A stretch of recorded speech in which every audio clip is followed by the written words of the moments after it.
the chemicals in it make my skin irritated. I get eczema, which women don't like, which makes me cry.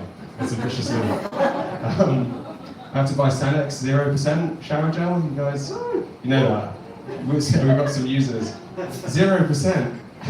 What is it then, huh? What's in there? What am I? 0%. What could it be? What is it? Why am I alone? Why am I alone? 0% soap. As soon as my ex and I got into an argument, I would like to hold back the tears immediately. 0% testosterone. We had our first argument at the Vatican. You guys heard of that? The Vatican. It's a place full of some of the best art ever made for and by pedophiles. So basically you walk through the Vatican for like half an hour and you get to this kind of fork in the road. You can either go straight to the Sistine Chapel or you can go via the Raphael rooms first.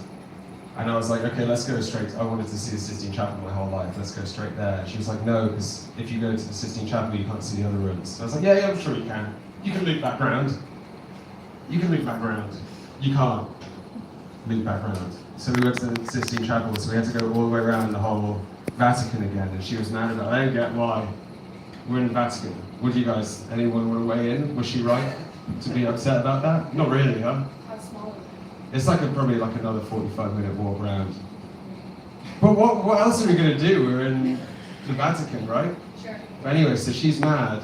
She walks ahead, like she doesn't want to talk to me now. And I'm like trying not to cry on this walk the whole time. And we get into the Raphael room, and I'm like looking at these beautiful paintings, and I'm just like, oh. Like really trying to hold back the tears, and there's another guy next to me doing the same, like, oh, your girlfriend's mad at you too.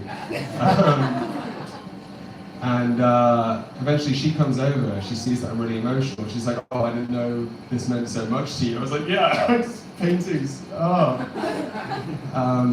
And she paints too, so then after that, whenever she was doing a painting, I had to pretend I cared about it. So that's that story. That's why our relationship broke down. Anyone ever been to the countryside? You know how that? I went to the countryside with my friend Sam in his car, and he called his car a pussy wagon, which is crazy because it's only ever been me and him in there. I like going to the countryside. I like the drive there really, because like looking out the window, you see stuff that you've never seen. Like, oh, sheep, tractor, you know. I wonder if it's the same for when people from the countryside visit London. Oh, black guy, hijab, whoa, must be crazy. Am I right, Chinese guys? Don't worry about it. Okay, thank you. See you later.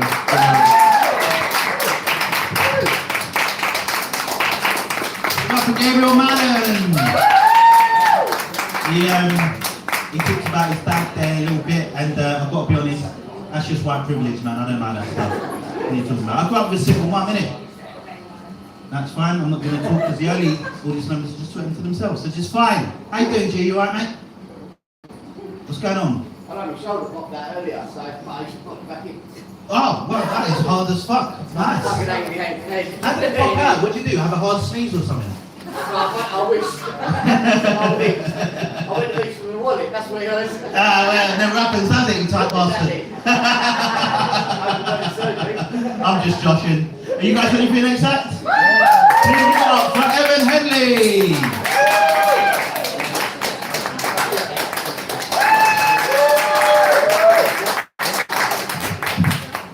Thank you very much. Can you all hear me okay? Yeah. Yes, so as you can probably tell, I frequently mistaken for the secret for the dorky accountant from the romantic comedies, 4 weddings and a tax-deductible funeral. And I love Excel, actually. I say confused because I did play the autistic but lovable data nerd in Notting Hill. Townhouses are overpriced by 58%, assuming typical typical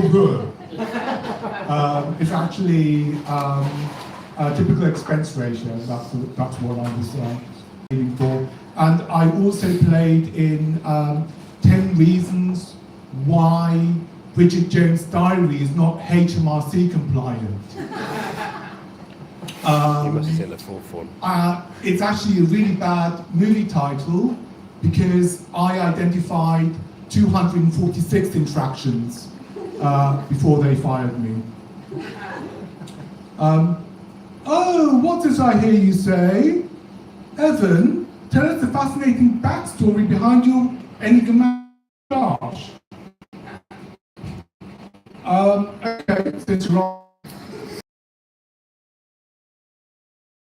I inherited it from my father Frederick, a decorated veteran of the First World War, whose dark blonde moustache was veritably described by the Telegraph as, and I quote, the most magnificent exemplar of male plumage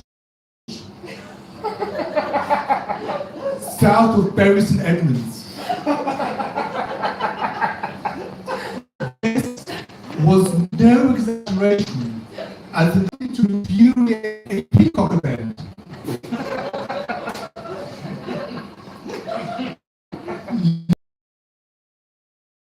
Leaving him that great-grandfather British was a hero of the Empire during the First World War. I think that's fair, and not just because it allows me to bask in his reflected glory.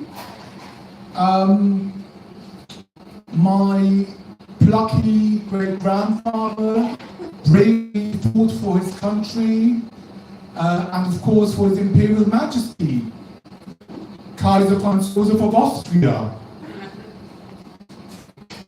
Oh, did I not mention that he was born Prince von Strudelmeister in Salzburg? Oops. Hey ho, statistically speaking, we can't all end up on the right side of history. Now, a lot of people have been asking me about my Edinburgh show, which got a lot of media publicity, so I'll read some of the reviews of hijinks with irregular hexagons for you.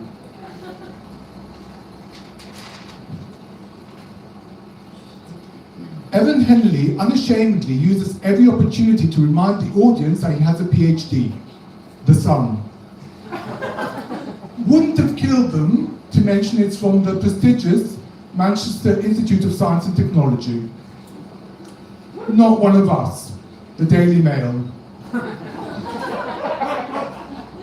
Pedantic to a fault, became visibly enraged when an audience member said less rather than fewer. Also the Mail. Definitely one of us. Spreadsheets Innovations Weekly.